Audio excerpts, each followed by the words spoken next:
안녕하십니까. 자, 이번 시간에는요, 우리 부동산 정책론 보겠는데요. 오늘은 12월 2일이죠. 1일이죠. 12월의 첫날입니다. 부동산학 개론 첫 번째 정책론 보는데, 이번에 정책론에서 5문제 나왔어요.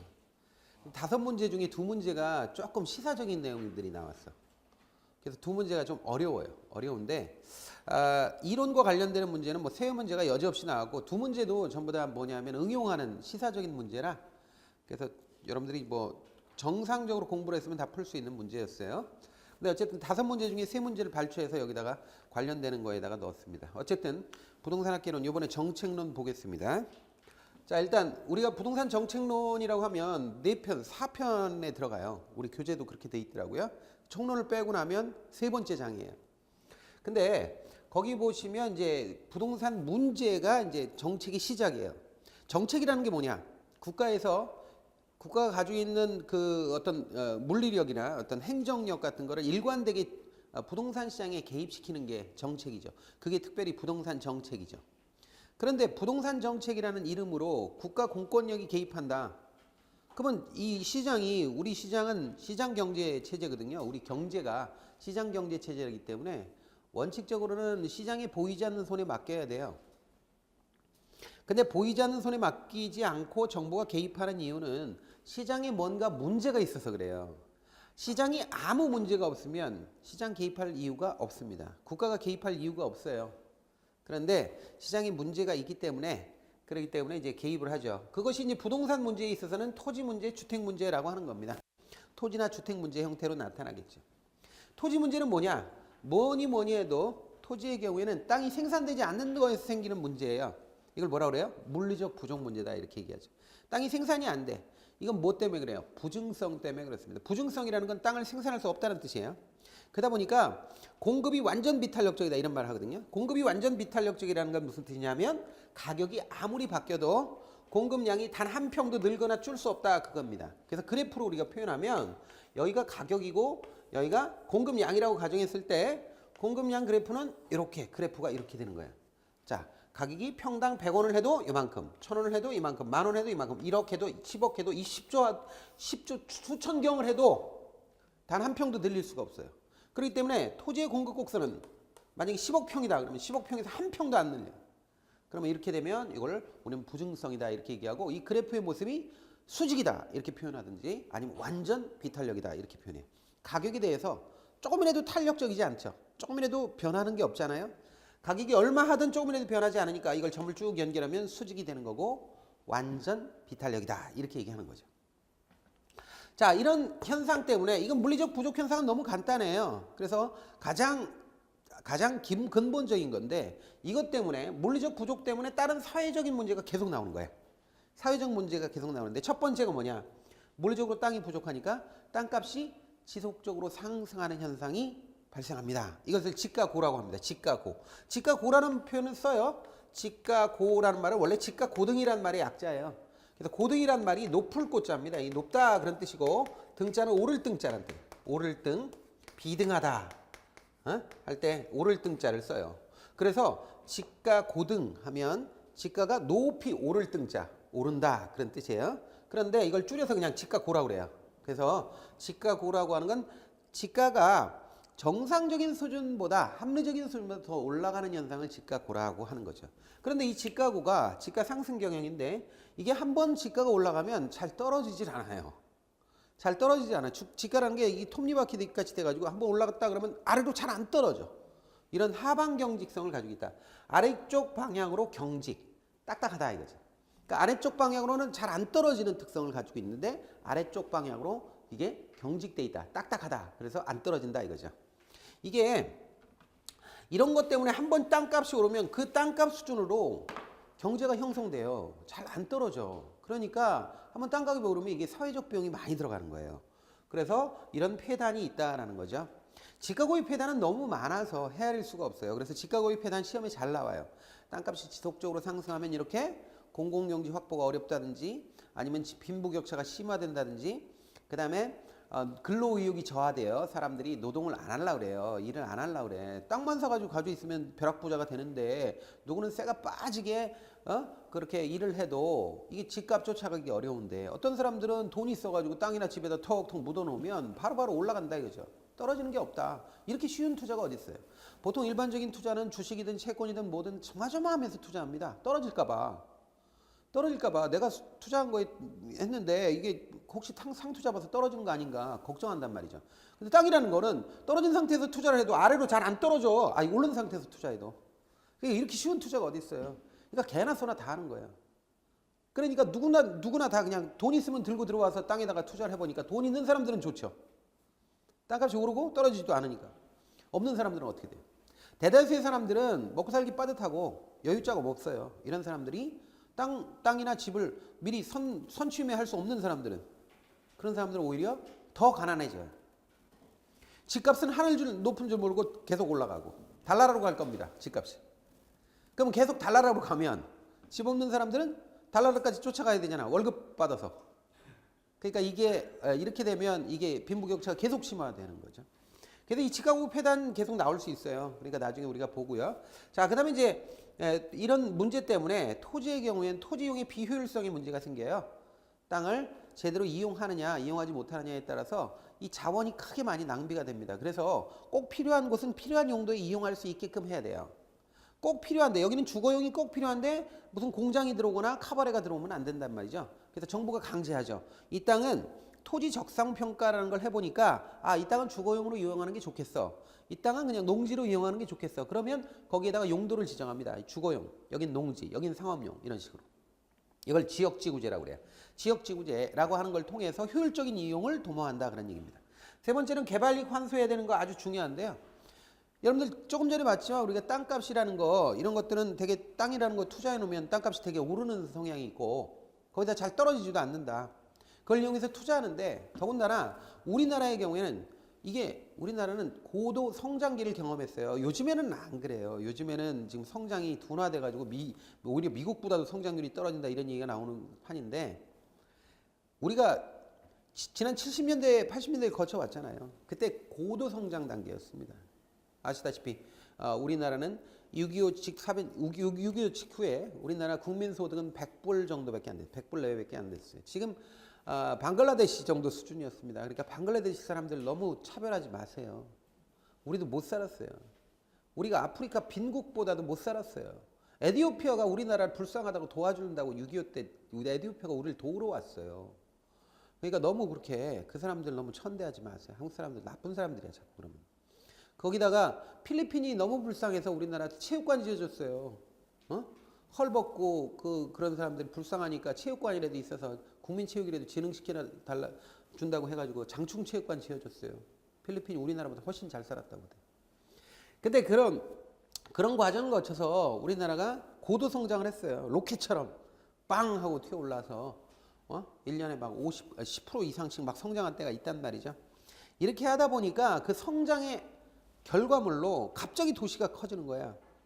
그전에 논밭이었던 동네가 도로가 뚫리고 그다음에 전기가 공급되고 그다음에 수도가 들어오고 아파트가 지어진단 말이죠. 그러면 거기 미리 땅을 사놨던 돈 있는 사람들 좀 땅을 사놓는다 그랬죠. 사온 사람들은 갑자기 부자가 되는 거예요. 벼락부자가. 근데 그 땅 사놓은 사람들, 땅 주인들 부자 만들려고 도시를 만드는 건 아니거든요. 땅 주인들을 위해서 정부가 세금을 퍼버가지고 가난한 사람들 담배세, 소주세까지 다 걷어가지고 거기다가 도로를 깔고 전력선을 심어놓는 건 아니란 말이죠. 그러니까 그거는 불로소득이란 말이에요. 땅 소유자들이 얻는 소득은 사실은 거기에 대대적인 공적 자금, 세금과 같은 게 투입돼서 도로가 뚫리고 도시가 만들어지는데 그에 대한 혜택을 주변에 있는 땅 주인들이 가져간다면 그럼 이건 너무 불공평한 거죠. 그래서 처음에는 그걸 몰랐다가 요즘엔 철저하게 이게 땅값이 토지 초과 이득분은 이거 우리가 좋은 말로 개발 이익이라고 합니다. 근데 사실은 이게 불로소득이에요. 본질적으로는. 그래서 이 개발 이익을 사회적으로 환수할 필요가 있다. 환수해야 된다 이거죠. 그래서 P.H. 클라크라는 사람이 4가지 방법을 제시하는데 나중에 이걸 외울 겁니다. 우리가. 개발 이익을 사회적으로 환수해야 되는 것도 땅을 둘러싼 문제다 이렇게 보고요. 그 다음에 토지 소유 불평등 문제가 심각해요. 그래서 이 토지 소유 불평등 문제는 나중에 이건 뭐 자주 언급은 안 돼요. 어쩌다가 언급될 수 있어요. 지문 하나로. 그거는 이제 간단하게 살펴보겠습니다. 그래서 땅이 이렇게 소유 불평등 때문에 나중에 보면 이 양극화의 주범이 되거든요. 잘 사는 사람, 못 사는 사람 주범이 되는데 이 소득 재분배를 통해 가지고 이걸 시정을 해야 된다라는 거죠. 우리나라가 6.25 전쟁, 한국 전쟁이라고 그러죠. 요즘 옛날에 6.25 사변이라고 하는데 사변이란 말은 좀 이상한 말이고. 한국 전쟁 이후에 우리나라가 세계에서 가장 평등한 나라였어요.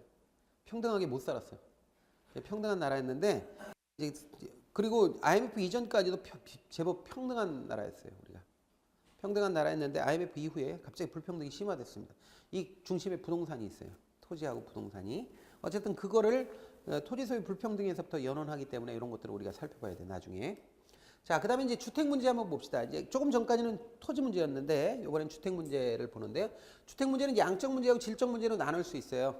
근데 꼭 알아야 될 게, 주택 문제의 경우에 양적 문제가 먼저 생기고 나서, 그 다음에 질적 문제는 나중에 생긴다는 거예요. 선후 관계를 잘 알아놔야 돼요. 양적 문제가 먼저라는 뜻이에요. 먼저 선. 그 다음에 질적 문제가 나중이라는 뜻입니다. 뒤 후자를 쓰죠. 그래서 선후 관계가 있다라는 거 알아놓으세요. 자, 그럼 양적 문제라는 건 뭐냐? 주택이 절대적으로 부족한 문제예요. 절대량 부족 문제. 이거는 이제 주택 보급률을 가지고 보통 측정을 합니다. 그래서 주택 보급률을 가지고 뭐 주택 보급률이 100% 넘었다느니 뭐 안 넘었다느니 뭐 이런 얘기 하잖아요. 그 주택 보급률이 뭐 양적 그 주택을 측정하는 지수다 이렇게 볼 수 있습니다. 그러면 주택이 이렇게 절대적으로 모자란다. 절대량 부족한 상황이다. 그러면 이걸 해결하기 위해서는 어떻게 해야 되느냐 이거. 두 가지 정책을 취한다는 거죠. 하나는 공급 확대책이 있습니다. 또 하나는 수요 확대책이 있어요. 양적 문제를 해결하기 위해서 기존에 써왔던 거는 수요 확대책입니다. 그러니까 이명박 정권도 그렇고 박근혜 정권도 그렇고 주로 주도했던 건 수요 확대책이에요. 수요 확대책은 뭐예요? 이 구매력 강화책이거든요. 구매력 강화책은 돈을 많이 집을 살려면 돈이 있어야 되잖아요. 그러니까 돈이 없으니까 지금 경기도 안 좋고 돈이 없으니까 어떻게 해요? 대출을 많이 해주는 거야. 금융이나 보조금 조세 중에 특히나 금융, 대출을 많이 해줘요. 그러면 돈이 많이 생기죠. 돈이 많이 생긴다기보다는 빚을 많이 끌어들일 수 있죠. 그거 가지고서는 이제 양적 문제, 집을 많이 사라 이런 정책을 취했습니다. 이거 반대하는 사람 있나? 이런 얘기하면 틀리다 이렇게 얘기하는 사람 혹시 있을라나? 그 틀리다 하는 사람들은 좀 이상한 사람들이에요. 그러니까 맞는 거예요. 빚내서 집 사라는 정책은 분명히 100%. 그러면 구매력 강화책이란 말이에요. 핵심이. 그래서 결국엔 이렇게 했는데 이거 제한돼요. 이거는 내가 하고 싶어도 계속 할 수는 없는 겁니다. 계속 할 수 없으니까 이거를 줄인다는 거 아니에요? 이 문제는 뭐냐면 여러분들 어저께 금리 올라간 거 아시죠? 금리가 올라갔습니다. 이제 금리 한번 방향을 쭉 빠졌다가 지금 바닥까지 내려가서 1.25까지 내려갔잖아요. 내려갔는데 지금 미국 금리가 20일 때 오르면 완전히 역이에요. 거꾸로예요. 미국 금리가 더 높아져요. 그러니까 그 미국 금리 올리기 전에 먼저 올려야 되죠. 근데 금리라는 게 그래요. 금리 정책이 그런 거 같이 한번 방향을 잡잖아요. 그럼 방향이 잡히잖아요. 그러면 그 반대 방향으로 가기가 힘들어요. 한번 바닥을 쳐서 몇 달 동안 지금 계속 같은 금리로 오고 있는데 이게 방향을 꺾어서 올랐잖아요. 그럼 오르는 방향으로 계속 가는 경향이 있습니다. 그걸 왔다 갔다 하면서 이렇게 왔다 갔다 하잖아요. 그럼 시장의 혼란이 더 심해져요. 그렇기 때문에 한번 방향을 잡아서 오르기 시작했다라고 하는 게 굉장히 중요한 신호입니다. 올랐다. 지금 방향을 꺾었다. 그럼 계속 꺾는다는 얘기입니다. 그러면 내년에 상황이 어떻게 될지는 모르지만 예를 들어서 분기별로 한 번씩만 올린다. 그러면 내년에 1%가 오른다는 얘기예요. 0.25씩 하면. 그럼 내년에 한 2% 중반대 된다는 거고 내후년 2019년 정도가 되면 2019년 여름 정도가 되면 여름이나 가을 정도가 되면 한 3% 된다는 얘기죠. 그럼 3%면 시중금리는 한 5% 이상 된다. 그럼 5% 이상이 대출금리가 된다 그러면 지금 현재 3% 수준에서 될 수 있는 내는 사람들이 거의 배를 내야 된다 그런 얘기예요. 이자를 100만 원 내던 사람이 거의 200만 원 정도를 내야 된다 그런 얘기죠. 거기다가 그때가 되면 이자만 갚는 거치식은 별로 안 하고 원리금 나눠서 원금까지 갚아야 되는 그런 대출 방식으로 바꾼다는 거 아닙니까? 그럼 원금까지 갚아야 된다 그러면 갚아야 될 돈이 더 많아지는 거지. 분명한 거는 이런 것들이 결국 큰 부담이 될 거다 이거예요. 이거 어떻게 해결할 거냐. 제가 지금 이런 얘기하는 거 시험에 다 나오는 거예요. 시험에 안 나오는 거 제가 얘기 안 합니다. 근데 그런 거를 말로 풀어서 점잖게 고상한 말로 풀어서 시험에 다 나와요. 미리 좀 생각해 놓고 계셔야 돼요. 우리 일상생활에 대한 얘기니까. 그럼 이거 어떻게 감당할 거냐 이거죠. 그럼 왜 국민들이 이렇게 귀찮게 금리를 올리느냐? 금리 떨어뜨리지 계속 유지하든가. 그럼 우리나라가 죽어요.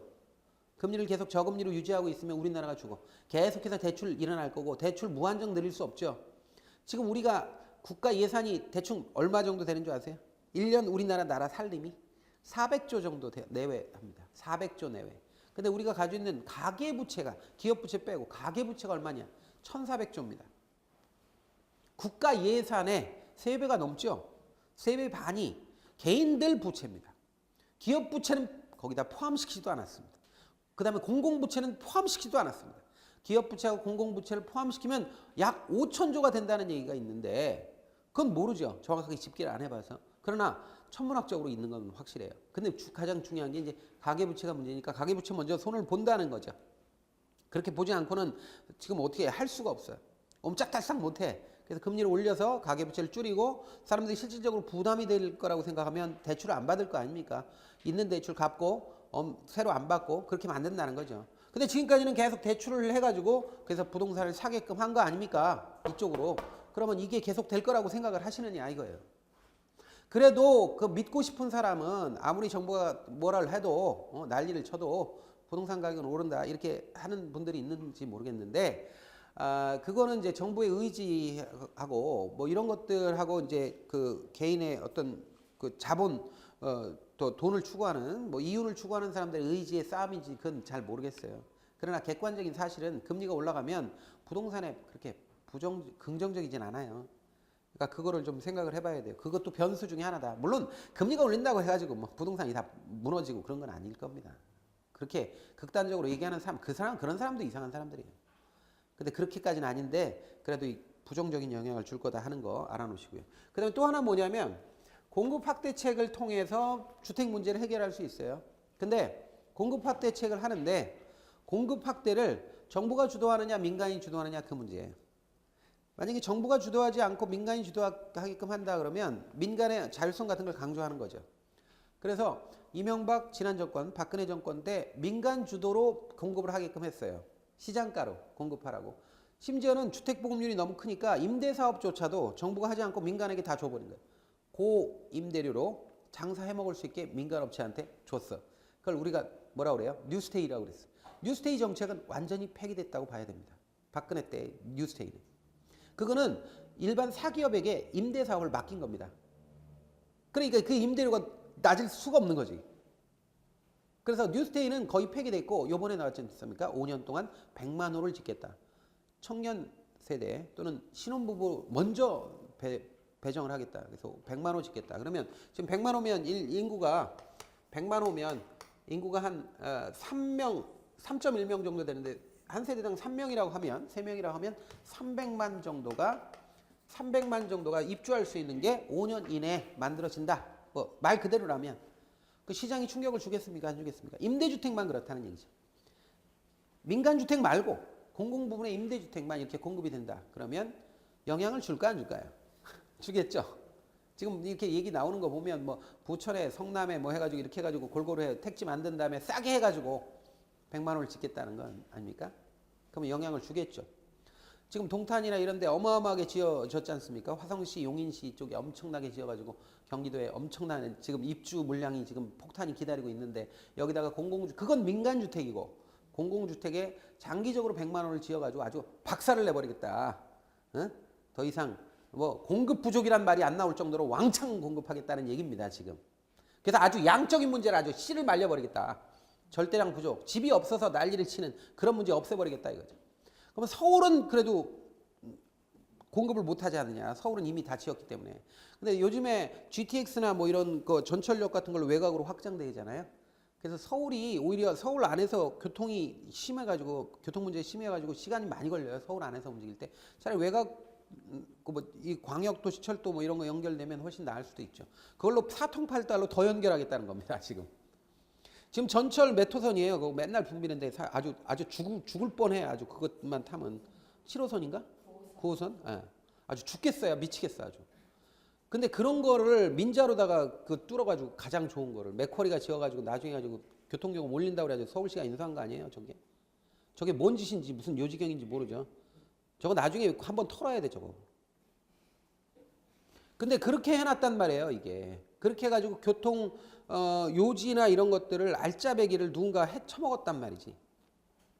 근데 그런 식으로 해서 교통망을 개선하면 서울에 있는 사람들이 살인적인 임대료 때문에 외곽으로 나가는 게 심화된단 말이에요. 서울 인구 줄어요. 이건 준다고. 여기 경기도하고 서울이 무슨 철조망 쳐진 것도 아닌데 여기서 왔다 갔다 못해요? 합니다. 하기 때문에 사람들은 가장 자기네들이 피크라고 생각할 때가 끝이에요. Peak is finish라는 유명한 말이 있어요. 꼭대기가 곧 끝이다. 사람들이 꼭대기에 취해 있을 때 전문가는 끝이다고 생각하고 팔고 나갑니다.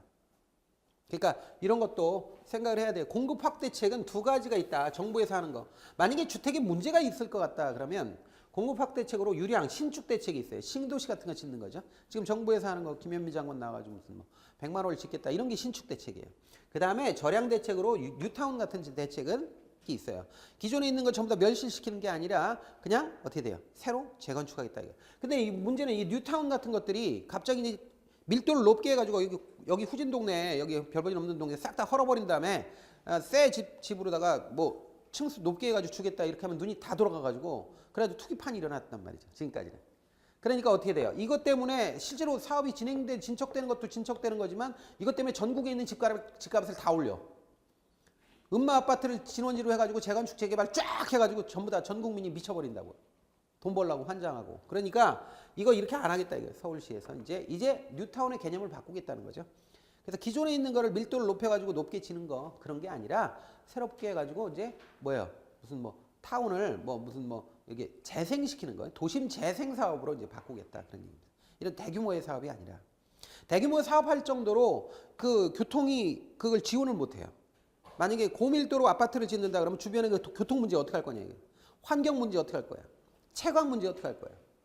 그래가지고 무조건 때려치면 지금 서울 인구가 한 1000만 되는데 1200만 정도 살 수 있게 때려치워버리면 서울은 지옥이 될 겁니다. 그러니까 이제 어떻게 해야 되느냐. 이제 마을 개념의 재건축을 하겠다는 거예요. 도심 재생을 하겠다는 거죠.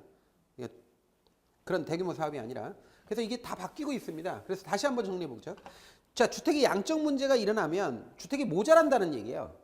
주택 보급률 이런 얘기가 나온단 말이죠. 그럼 이걸 해결하는 문제로 첫 번째로 공급을 많이 하는 방법인데 신축을 하면 요건 신도시 정책과 같은 유량 대책이라고 해요. 일정 기간 동안 지어서 공급하는 거. 그다음에 절약 대책으로는 개량 정책인데 기존에 있는 주택이 있다면 그 시점에서 이 주택을 성능을 높이는 거예요. 새로 지어가지고 그다음에 뭐 재개발하거나 재건축하거나 아니면 도시 뭐 하나의 주택이다 그러면 뭐 개조하거나 수리하거나 해서 그래서 이제 공급하는 방식이 있다라는 거죠.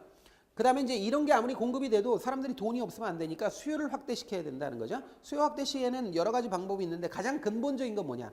수요 확대 정책의 가장 근본적인 건 사람들이 돈이 많아지면 되는데 이때 소득이 늘면 돼요. 우리나라가 잘 살게 되고 수출도 잘 되고 돈을 많이 벌고 경기가 좋아지고 1년에 한 5%, 6%, 7%, 8%씩 성장하면 문제가 안 돼요. 1년에 우리 소득이요. 한 5% 이상씩 는다고 생각해요. 오늘 100만 원, 한 달에 100만 원 벌었는데 올해는 내년에 한 달에 105만 원 벌고 그다음에 110만 원 이상 벌고 그다음에 100 뭐 이런 식으로 늘어난다. 소득이 늘어나면 사람들이 낙관적이고 그리고 미래에 또 돈을 갚을 수 있으니까 사람들이 소비도 건전해져요. 근데 문제는 소득이 늘지 않는다는 거야. 소득이 늘지 않으면 부동산 가격이 올라갔다가 이걸 유지하기가 어려워지잖아요. 그러니까 부동산 가격을 떨어뜨리기 위해서 가짜 소득을 만드는데 대출을 해준다는 거지.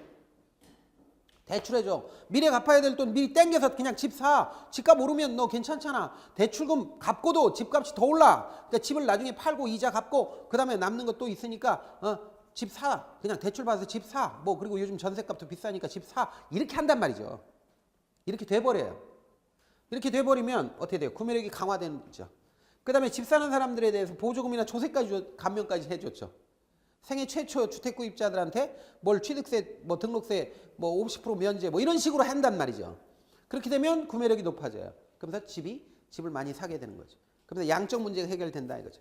근데 이렇게 해가지고 양적 문제가 해결되면 그러면 주택 문제 끝난 거냐? 아닙니다. 질적 문제가 또 생겨요. 이게 무슨 문제냐면 내가 옛날 집을 샀는데 이게 10년, 20년 살다 보니까 집이 어떻게 돼요? 내가 마음에 안 들어. 집이 마음에 안 드는 문제가 생기죠. 그리고 소득이 적은 사람이 중고주택을 샀는데 나중에 모델하우스 가보니까 모델하우스에 있는 집은 다 으리으리합니다. 근데 우리 집에 오니까 우리 집은 화장실이 한 개밖에 없고 그다음에 뭐 베란다도 없고 빨래를 넣으려면 힘들고 이런 문제가 생긴단 말이죠. 그러니까 자꾸 새로운 어떤 주택이 나오고 소득 수준도 높아지고 문화 수준도 높아져서 눈이 높아지면 그러면 우리 집에 있는 우리 집이 내가 집이 없어서 그런 게 아니라 우리 집이 불만스러워진단 말이죠.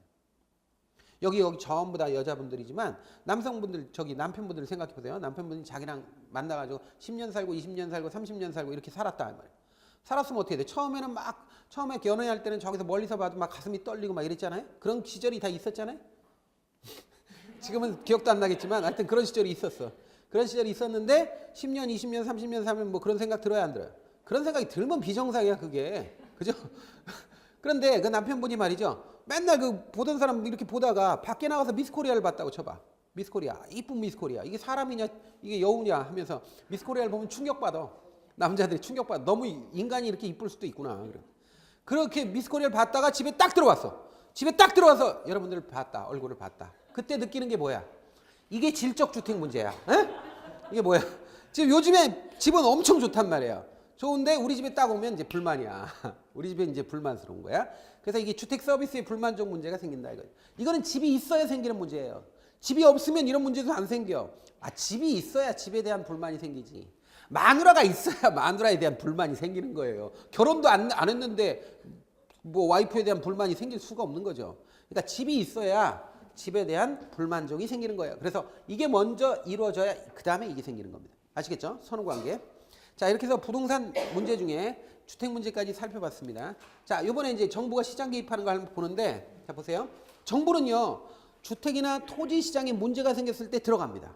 정부가 시장에 개입하는 거예요. 근데 시장 개입은 두 가지 목적이 있어요. 두 가지 목표가 있는데, 하나는 정치적인 이유 때문에 들어가요. 여러분들 가끔 가다가 정부가 시장 개입하면 정치 문제는 없는 거라고 생각하는데, 여러분들 청년 실업, 청년을 지원하기 위해서 임대주택을 공급한다. 신혼부부를 위해서 임대주택 공급한다. 이거 뭐야? 다 정치하는 거예요. 겉으로 보기에는 경제인 것 같지만 여러분들 신혼부부들이 처음에 부모들이 부자가 아닌 이상은 겨우 그냥 애들 전부 다 뭐 아주 가난한 애들 집안이라 대학도 간신히 학자금 대출 받아 졸업하고 이제 첫 직장 받아도 200~300만 원 받는데 그거 쇠가 빠지게 돈 벌어가지고 한 몇천만 원 손에 쥐어가지고 예? 그래가지고 결혼한다고 칩시다. 그러면 몇 천만 원 가지고 서울이나 수도권에서 변변한 데 집을 들어갈 수 있어요? 어린 반프로지도 없어요, 그게. 요즘 반지하도 없어가지고 하여튼 들어갈 때가 그 월세 들어가야 돼, 월세. 월세면 월급의 반을 내야 돼. 어? 형편이 어려운 친구들 좋은 직장 안 들어가면 급의 반씩 막 내야 돼요. 원룸 하나 얻어놓고. 그러니까 이렇게 되니까 이게 결혼을 합니까, 안 합니까? 결혼을 안 하죠. 애를 낳습니까, 안 낳습니까? 우리가 N포 세대라고 하죠. 연애 포기, 결혼 포기, 그 다음에 출산 포기야. 그러면 여러분들 지금 우리나라가 세계에서 애를 제일 안 낳아요. 1.1명, 1.12명, 1.2명 이렇게 나요. 기분 좋으면 1.2명, 기분 안 좋으면 1.1명 이렇게 난다고. 근데 1.1명, 1.2명 나면 두 명이 한 세대 지나면 1.1명으로 줄어 있다는 얘기예요. 두 명이. 한 세대가 30년 정도 잡으면 30년 전후면 두 명 인구가 1.1명으로 줄어 있다는 거예요. 이건 죄를 짓는 겁니다. 누가 죄를 짓는 겁니까? 젊은 친구들이 죄를 짓는 겁니까? 젊은 친구들을 등치는 사람들이 기성세대예요. 기성세대가 등을 치는 거예요, 애들한테. 그러니까 애들을 잔뜩 그렇게 그 중에 이유가 하나가 부동산 가격이에요. 부동산 가격 때문에 애들이 장가를 못 간다고, 시집장가를. 어른들이 자기네 부를 유지하기 위해서 애들을 등치고 있는 거야, 지금. 이건 전 세대적인 문제입니다. 그래서 이런 것 때문에 결국 국가가 개입해서 젊은이들을 위해서 또는 뭐 신혼부부를 위해서 집을 지어서 공급할 수밖에 없는 거예요. 그건 경제 논리뿐 아니라 정치적인 것도 들어있는 거야. 만약에 그거 계속해가지고 애들이 그걸 집을 못 갖게 하거나 이게 이런 문제 계속될 것 같으면 결혼도 안 되고 뭐 이렇게 되면 우리나라는 나중에 없어져요. 자, 그래서 이게 사회적 목표를 달성하기 위한 것이다 이거죠.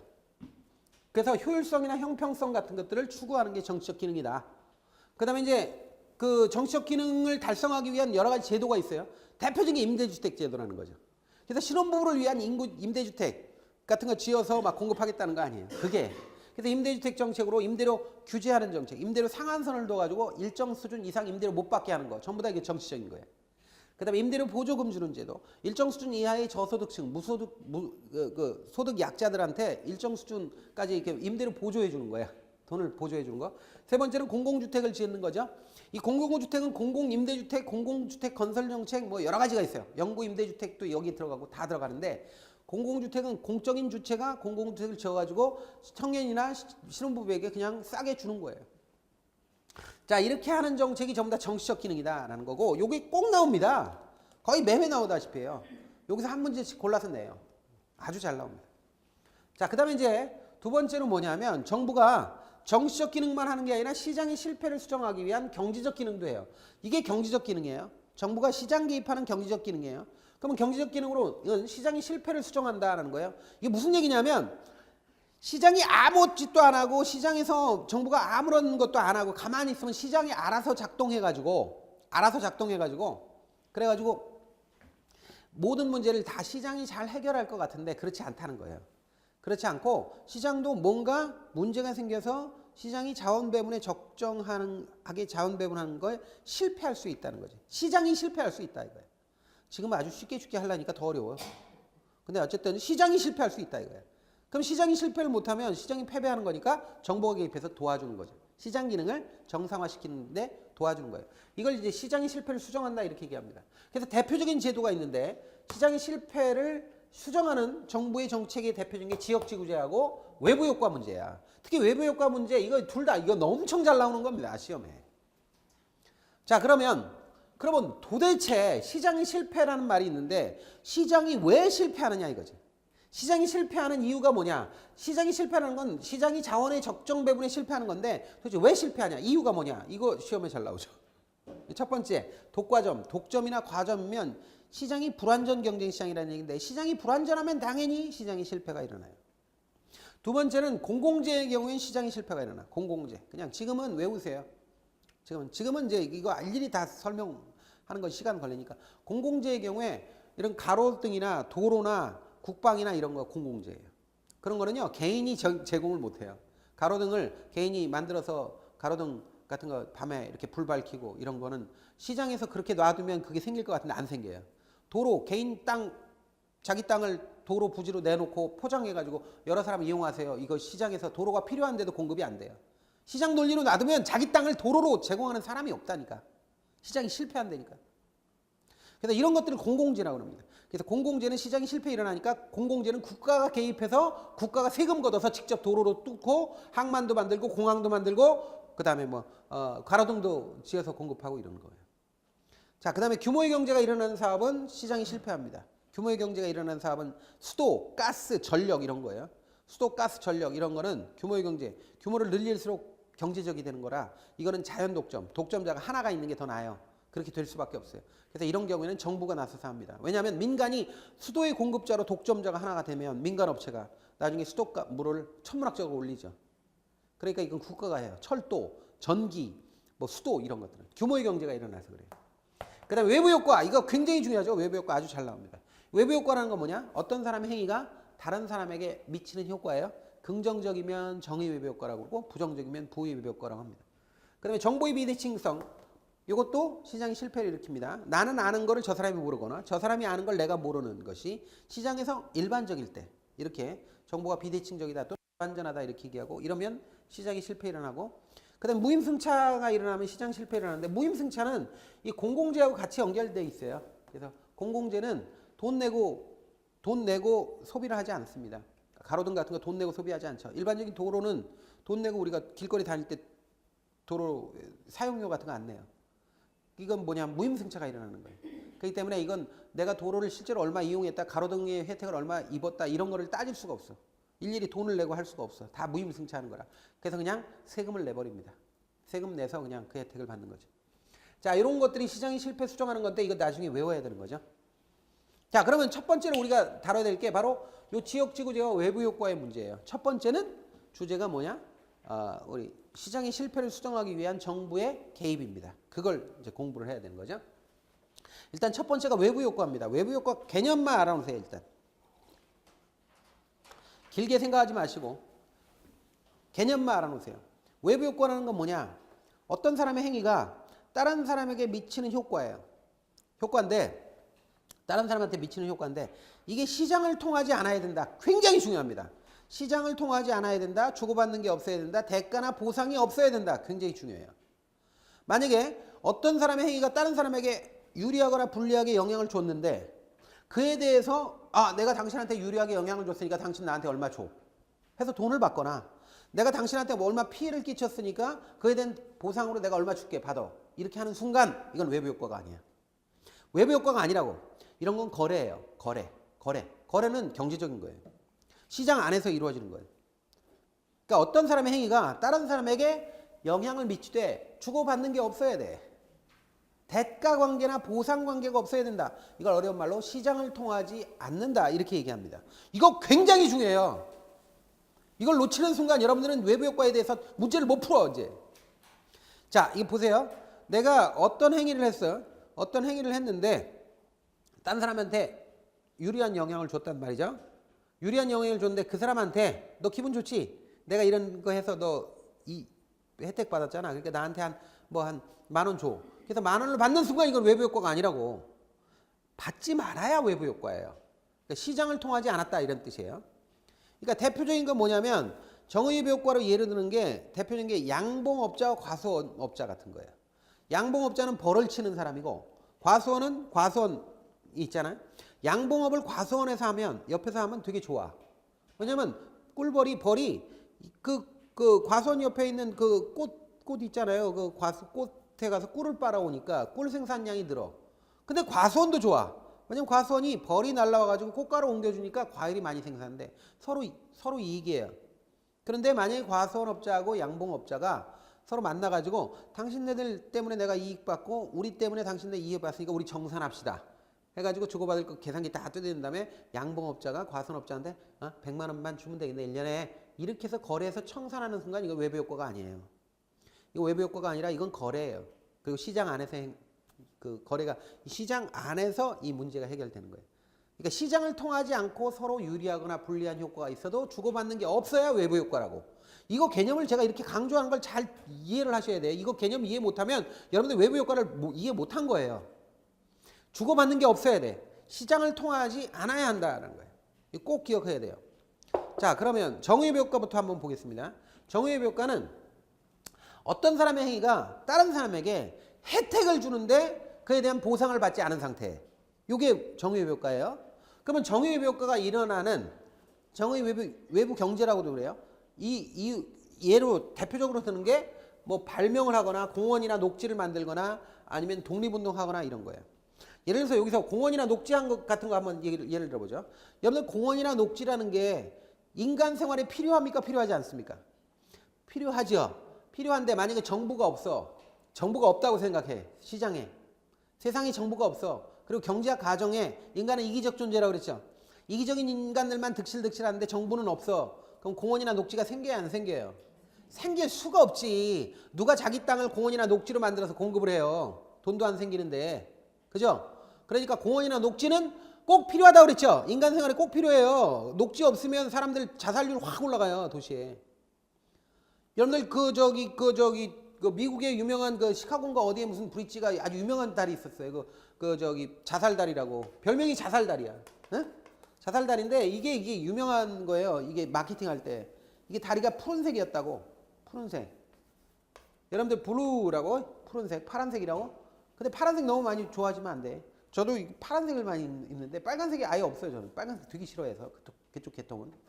근데 이 파란색을 이렇게 S 붙이지 않습니까? 영어 잘하는 사람 이게 무슨 뜻이에요? 블루스. 우울증이에요. 우울증이라고. 여러분들 퍼런 바다 보는 사람도 있죠? 퍼런 바다만 계속 보잖아요. 그럼 그 사람 바다가 자꾸 부른다니까 이리 와 하면서 불어서 빠져요. 죽어. 그렇게 돼 자꾸 그만 쳐다보면. 그래서 이게 자살다리가 있어가지고 이거 하도 많이 사람이 죽으니까 별짓을 다 해도 안 되고 그래가지고 다리를 핑크색으로 칠했잖아. 색깔을. 그랬더니 자살률이 뚝 떨어졌더라라는 거예요. 자, 그런데 이 블루스하고 여러분들 녹지 공간은 색깔이 블루스라고 그러면 안 돼. 그린이에요. 근데 이 그린이야말로 이게 뭐야? 가장 인간에게 리크레이션, 안정감 같은 걸 주고 그다음에 회복력을 줘요. 그러니까 치유력이 있다고 인간에게. 인간이 원래 그린에서 출발했어. 이 자연 색깔이 그린색이에요. 그래서 맨 빨갛고 파랗고 이런 것만 있다가 파란색, 이런 그린색을, 그러니까 이 녹색이죠. 초록색. 이런 색깔을 보면 이게 자연의 색이잖아요. 지구상에 어디 가도 이 그린색이 보기가 힘들어요. 우주 어디도 잘. 근데 하여튼 이렇게 되다 보면 이게 치유를 준다고. 그래서 이게 없으면 자살률 확 올라가요. 그래서 우리가 도시구역은 도시의 구성요소 4가지가 뭐예요? 용도적으로. 주, 상, 공, 녹지가 들어가는 거예요. 녹지가 없으면 도시가 안 돼. 주거지역, 상업지역, 공업지역, 녹지지역. 녹지는 이거 농림지역이다 해가지고 틀리잖아. 사람들, 인간들. 어리석은 인간이. 왜냐하면 인간이 사는 공간, 정주공간 안에서, 도시 안에서 그린 녹지 공간이 필수적으로 중요합니다. 그거 없으면 사람들 죽어요. 범죄 심해지고. 그래서 이 녹지가 필요한데, 자, 다시 한번 들어보세요. 녹지가 필요하다고요. 근데 자, 정보가 없고 인간이 이기적인라는 경제학 가정에서 봤을 때 녹지가 필요한데 시장 논리로 그냥 놔두면 녹지가 생겨요, 안 생겨요? 안 생긴다고. 이걸 시장이 실패라고 한다고요. 시장이 실패라고 했잖아. 자, 보세요. 시장이 꼭 필요한데 적정 배분에 실패하는 거야. 꼭 필요한데 적정한 양만큼 공급이 안 된다고. 그럼 시장이 실패 아니야. 그 시장이 실패가 생겼으니까 이거 어떻게 할 거냐 이거지. 가만히 뜯어보니까 정의의 효과가 일어나는 거. 이게 정의의 효과거든요. 이게 정의의 효과가 일어나는 공원이나 녹지의 경우에 성격을 보니까, 자, 이 물건이 사적 편익하고 사회적 편익을 보니까 요 공원이나 녹지를 만들면 사적 편익은 되게 작아. 자, 보세요. 내 땅을 공원이나 녹지로 제공하면 이익이 없지. 이익이 없는데 공원이나 녹지로 제공하면 사회적으로는 이익이 있어 없어? 있죠. 근데 그게 엄청나게 크죠. 그러면 내가 아무리 사회적 편익이 있다 하더라도 내가 얻을 수 있는 이익이 없기 때문에 아무도 공급을 안 하죠. 그러니까 국가가 나서서 사회적으로 얻는 편익의 일부를 사적 편익으로 돌려주는 거야. 네가 공원이나 녹지를 만들면 사회적으로 얻는 이익을 세금을 우리는 거두니까 그거 일부는 너한테 돌려줄게 해서 보조금을 주거나 세금을 깎아주는 조장 정책을 취합니다. 에? 조장이라는 게 뭐예요? 도와준다 이거야. 이런 행위가 계속 있도록 조장해준다. 그러면 이렇게 조장 정책을 취해주면 어떻게 돼요? 사적 편익이 사회적 편익의 일부를 걷어서 사적 편익으로 주면 공급이 되죠. 공원이나 녹지를 공급하는 사람한테 용적률을 더 줘서 빌딩을 더 높게 올려준다든지, 여기 빌딩 같은 거 보면 도시에 보면 막 조각공원 같은 거 만들어 놓고 이건 어디서 제공한 겁니다 이렇게 돼 있다고. 그 빌딩 주가 제공한 거야. 그 땅 주인이. 그 빌딩을 세우면서 이게 뭐예요? 이게 20층까지 짓는데 6층 더 지을 수 있게 주고 그러는 거예요. 공지 같은 거 만들어주면. 이게 뭐예요? 바로 정의 외부 효과를 더 높이기 위해서 그러는 거예요. 그래서 정의 외부 효과는 무슨 문제가 생기냐면, 자, 사적 편익이 사회적 편익보다 작으니까 아무도 공급을 안 해. 그럼 어떻게 돼요? 필요한 양보다 적게 생산된다는 문제가 생기죠. 이게 시장이 실패란 말이에요. 그래서 정부가 개입해서 사적 편익 얻는 거를 보조금을 주거나 세금을 깎아주게 되면 사적 이익이 생기죠. 사회적 편익의 일부를 주니까 이익이 생기면 공급을 늘리죠. 그래서 과소 생산된 문제가 어떻게 돼요? 늘어나게 되는 거야. 조장 정책으로. 그래프를 너무 다 볼 필요는 없어요. 그런 의미를 생각해서요. 어? 보상해 주는 거예요. 그러니까 정부가 보상해 주는 거지. 시장 안에서 보상이 안 된다니까. 시장 안에서 안 되니까 정부가 해줘야죠. 그러니까 정부가 개입해서 해주는 거예요. 그래서 요거를 우리가 정부가 개입해서 해결을 하는 거예요. 그래서 정의 위배효과든 부의 위배효과든 시장이 실패해요. 둘 다. 그러니까 정부가 개입할 수밖에 없다는 거예요. 이번에 부의 위배효과 보죠.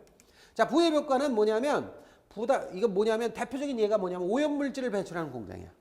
오염물질을 배출해서 어떤 공장이 말이죠. 폐수나 그다음에 뭐 매연이나 소음이나 분진 같은 걸 일으키면서 주변에 막 그냥 밤에 시꺼멓게 굴뚝에 연기 막 뭐 매연 같은 거 배출하고 소음 막 분진 막 일으키면서도 주변 주민들한테 보상을 안 하고 있는 상태. 이런 상태가 외부 효과란 말이에요.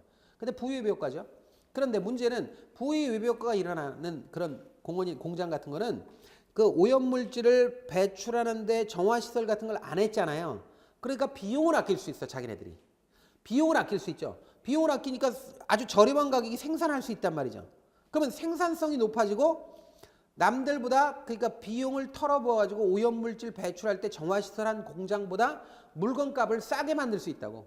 그러면 이 물건은 잘 팔리죠. 그럼 이 공장만 계속 생겨. 그리고 양심적으로 정화시설한 공장은 비용이 많이 들어가니까 오히려 망해. 그렇죠. 그러니까 그 오염물질을 배출하는 공장은 오염물질을 배출하면서도 보상을 안 하니까 주변 사람들은 암에 걸려서 픽픽 죽는데 이 회사는 잘 돼요. 비용을 아끼니까. 왜? 사회적 자기네들이 부담해야 될 비용을 그 지역 주민에게 털어넘기는 거야. 사회적 비용이 커진다고. 사적 비용보다. 그러면 어떻게 돼? 이 공장은 더 잘 돌아가 오히려. 생산성이 좋아져서 과대 생산된다고. 나쁜 놈이 더 많은 이유야 세상에. 무슨 말씀인지 아시겠죠? 그랬을 때 정의의 사도가 있어야 되겠어? 없어야 되겠어? 그게 정부가 해야 될 일이라는 거죠. 시장에는 계속 나쁜 놈이 생산된다니까 계속. 그러니까 정부가 개입해서 어떻게 돼? 규제해야 된다 이거지. 그럼 이 공장에다 뭘 매겨야 돼? 부담금이나 과징금이나 중과세 한단 말이에요. 세금을 때린단 말이에요. 이렇게 되면 사회가 비용해야 되는 사회적 비용을 네가 물어라 이렇게 하는 거야. 네 똥 싼 건 네가 치워라 이거지. 이렇게 물리는 거예요. 그렇게 되면 어떻게 돼요? 과대 생산된 게 어떻게 돼? 줄어든다는 거죠. 규제 정책을 통해서. 그러니까 비용이 많이 들어가게 되면 공급이 위축돼요. 공급이 위축되면서 이렇게 양이 줄어든다 이거예요. 지금은 뭐 세세하게 다 알라고 하지 마시고 이 정도 알아놓으시면 돼요. 자, 이게 외부 효과에 대한 문제다. 그 외부 효과는 정의 외부 효과든 부의부 효과든 어쨌든 시장이 실패를 일으켜요. 정의 외부 효과는 과소 생산 문제를 일으키고 부의 외부 효과는 과대 생산 문제를 일으키니까 과소 생산되는 정의 외부 효과는 늘려줘야 되기 때문에 조장 정책, 즉 뭐 보조금을 준다든가 세금을 깎아주는 방식으로 조장 정책을 취하면 양이 늘어나. 사회적 적정량으로 늘어나고 또 양을 줄여야 되는 부의 외부 효과의 경우에는 이게 규제 정책을 취한단 말이죠. 그래서 과징금, 부담금을 부과하거나 아니면 과세를 중과세 해버려. 그럼 공급이 줄어서 양이 줄어들어요. 공급량이 줄어든다라는 거예요. 자, 이번에는 지역지구제를 보는데요. 지역지구제 조금 복잡해요. 그러니까 이 정도로 그냥 하고 넘어가세요. 지역지구제 너무 세세하게 하지 마시고 본 수업에서 이거는 인문과정이니까 인문과정에서는 큰 틀만 이해하시고요. 자, 지역지구제라는 건 뭐냐면 이게 1950년대, 60년대 미국에서 처음 등장한 건데 이게 70년대 우리나라에 도입돼요. 그래서 지역지구제가 우리가 보통 도시관리계획에서 아주 핵심적인 내용이죠. 자, 그런데 지역지구제는 왜 하는 거냐? 이유가 뭐냐면 부의부 효과를 제거하거나 감소시키기 위해서 하는 거다. 이건 정말 중요한 겁니다. 부의부 효과를 제거하거나 감소하기 위해서 하는 거다. 무슨 얘기냐면 어떤 지역을 이건 규제를 안 해놓으면 여기 주택이 있으면 공장이 들어오고 카바레가 들어오고 막 여러 가지가 막 꿀꿀이 죽처럼 막 들어와. 이렇게 되면 이 땅이 분명히 주거용으로 이용되어야 가장 합리적인 땅이라고 판단을 했다 하더라도 이게 막 공장이 들어와서 막 덜컹덜컹거리고 소음이 일어나고 막 매연에 굴뚝에 매연이 막 나오고 이쪽 옆에서는 카바레가 있어가지고 24시간 돌아가고 이렇게 되면 그러면 주거용으로 마땅히 이용돼야 될 땅이 이용을 실패하게 되는 거죠. 그러니까 적정한 만큼 주택이 안 지어지고 이런 문제가 생긴단 말이죠. 그래서 어떤 지역은 이든 그 지역에 어울리는 토지들끼리 어울리는 용도들끼리 이 토지에 이용할 수 있도록 토지의 용도를 정하는 거야. 이걸 지역지구제라고 그래. 여기는 주거지역, 여기는 상업지역, 이렇게 공업지역 하면 보다 효율적으로 이용할 수 있는 거죠. 거기 어울리지 않는 건 못 들어오니까. 그래서 어울리지 않는 게 들어오면 외부 효과, 부의부 효과가 생기는데 어울리지 않는 거 못 들어오게 하니까 부의 외부 효과를 제거하거나 감소할 수 있다라는 겁니다. 그래서 부의 효과를 제거하거나 감소하기 위해서 지역지구제가 있다라는 거예요. 그럼 여기서 이제 이 그래프 하나 가지고 이제 굉장히 우리를 힘들게 하는데 잘 들어보세요. 원래 수요 공급 요 옆에다 쓸게요. 헷갈리니까. 원래 이 공급이 이렇게 돼 있고 원래 수요 곡선이 이렇게 돼 있어요. 이게 이해가 안 되면 그냥 넘어가세요. 나중에 우리가 계속 할 거니까. 원래 수준에서 주택 가격이 여기 원래 주택 가격 거래량은 이만큼이야. 주택 거래량. 이게 주택 시장이라고 보는 거예요. 근데 여기서 주택 시장인데 아직까지 여기 이 상태에서 지역지구제가 지정이 안 됐어요. 그래서 주택 가격이 1억 정도의 가격으로 거래되고 있어. 그런데 여기 정부가 보니까 가만 놔두면 여기 아무런 용도로도 지정이 안 됐으니까 공장이나 카바레 같은 거 들어와서 부의 효과가 일어날 것 같아. 그래서 정부가 여기를 용도지역으로 묶어버리는데 주거지역으로 딱 지정을 한다. 이 순간 주거지역으로 지정하면 여기 다른 것들 못 들어오죠. 그러니까 어울리지 않는 거 못 들어오죠. 공장 같은 거 못 들어오잖아. 그러면 여기 주거지역으로서의 쾌적성이 보장되잖아. 그러니까 주택으로서 이용되는 쾌적성이 높아지니까 주택으로 이용되기 위해서 수요가 증가합니다. 이 동네 가서 살고 싶어 한다 이거지. 수요가 증가해요. 그럼 단기적으로 가격이 오른다 이거야. 이렇게 오른다. 1억 2천 이런 식으로 오른다 이거지. 자, 그런데 여기서 꼭 기억해야 될 게 단기적으로 가격이 오르면 이게 단기예요. 수요가 변해서 시장을 변화시키는 기간이 단기예요. 단기적으로는 수요가 증가해.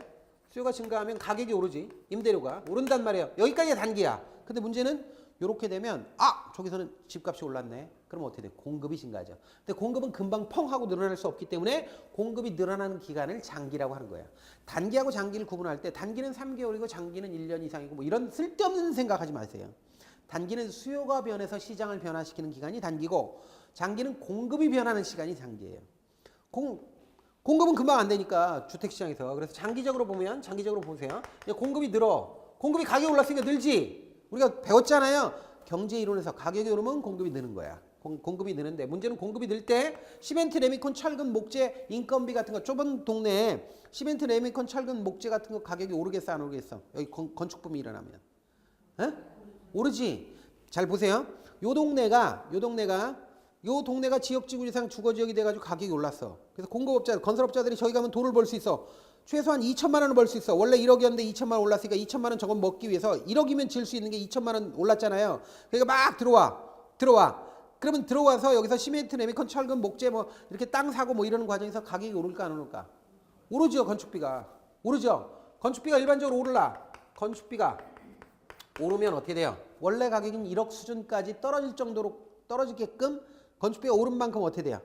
그만큼은 오른 상태에서 건축비가 만약에 1,000만 원 올랐다 그러면 원래 수준 가격으로 1억까지 공급이 늘어나지 못하고 1,000만 원 정도 올랐단 말이에요. 그럼 비용 중에 1,000만 원 요 정도 1,000만 원 수준까지 1,000만 원 수준 1억 1,000만 원이 될 때까지는 늘어날 수 있다 이거예요. 응? 자, 그러니까 거기 공급을 늘리는 과정에서 건축비가 오르면 건축비가 오르는 만큼은 반영돼요. 집값에. 그래서 중간에 멈추고 만약 건축비가 안 오르면 어떻게 되지? 건축비가 안 오르면 원래 가격 수준이 1억까지 떨어져. 에? 그러니까 건축비가 안 오르면 1억까지 떨어져서 이만큼 늘어나고 공급이 늘어나고 건축비가 올라더라도 오르는 만큼은 가격이 오르지만 그래도 공급이 늘어난다고. 그래서 이걸 어려운 말로 비용 일정산업, 비용 증가산업이라고 그래요. 근데 이거는 이해가 되면 하는 거고 아니면 하지 마세요. 지금은 하지 마세요. 어쨌든 들으세요. 수요가 증가하면 단기적으로 가격이 오르죠. 가격이 오르면 공급이 늘어서 가격 오른 거를 상쇄시킨다. 요거까지만 알면 돼요. 여기서는. 일단 여기까지만 알면 돼요. 여기서 비용 일정이니 비용 증가니 하는 건 나중에 해도 돼요. 지금 필요 없어. 그래서 어쨌든 이 그래프가 이런 거니까 이렇게 살펴보고요. 자, 만약에 요 동네를 지역지구제로 지정하고 나서 그러고 나서 자 보세요. 지역지구제로 지정하면 어떻게 가격이 오르죠. 수요가 증가해서 주택가격이 오르죠. 그러면 공급이 늘어난다고 그랬지. 공급이 늘어나는데 너무 그걸 제한을 안 하면 공급을 너무 많이 늘리게 되잖아. 잘못하면. 그러면 여기가 집이 완전히 밀도가 막 포화돼가지고 막 다닥다닥 지어가지고 주택으로서의 쾌적성이 더 깨져요. 집이 너무 많이 늘어나니까. 그러니까 대개 지역지구제로 지정한 동네는 추가적인 제한으로 밀도 제한을 할까 안 할까? 해요. 근데 우리나라에 어떤 식으로 밀도 제한을 하죠? 용적률, 건폐율 제한이 있어.